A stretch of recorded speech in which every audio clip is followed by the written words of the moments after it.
আচ্ছা, জীবনে কখনো কোনো মৃত ব্যক্তিকে গোসল করিয়েছেন?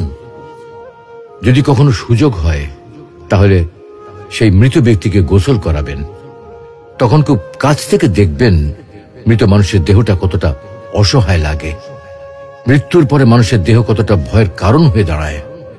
সুযোগ পেলে রাতে লাশটা পাহারা দেবেন, তখন বুঝতে পারবেন প্রিয় মানুষটার লাশ রাতের বেলায় আপনার কাছে কতটা অদ্ভুত লাগে, কতটা ভয়ের কারণ হয়ে ওঠে, কতটা আতঙ্কের কারণ হয়ে যায়।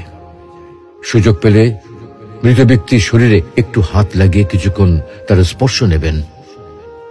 আপনি তখন উপলব্ধির সুযোগ পাবেন এই পৃথিবীতে বিশাল প্রভা প্রতিপত্তি মৃত্যুর পরে কতটা নির্যাতনের রূপ নেয়।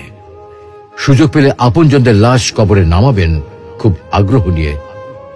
শেষবারের মতো মৃতদেহের মুখটি একবার দেখার চেষ্টা করবেন এবং বারবার উপলব্ধি করার চেষ্টা করবেন এই মৃতদের সাথে অনন্তকালের যাত্রার পথে এটাই আপনার জীবনের শেষ দেখা। সুযোগ পেলে মাঝে মধ্যে কবরস্থানে গিয়ে নীরবে কিছুক্ষণ দাঁড়াবেন।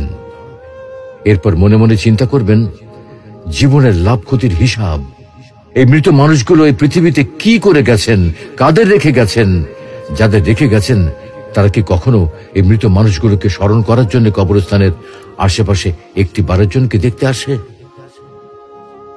আমাদের জীবনটা বড় অদ্ভুত, বৈচিত্র্যময়।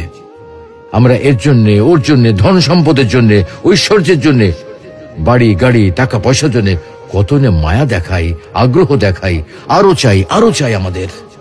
অথচ এই জীবনে আমরা মৃত্যুর কথা না ভেবে, পরকালের জবাবদিহির কথা না ভেবে কিভাবে আরো সম্পদ অর্জন করতে পারি সেই চিন্তায় বিভোর থাকি। হায় রে জীবন, এখনো সময় আছে, ফিরে আসুন মহান রবের দিকে।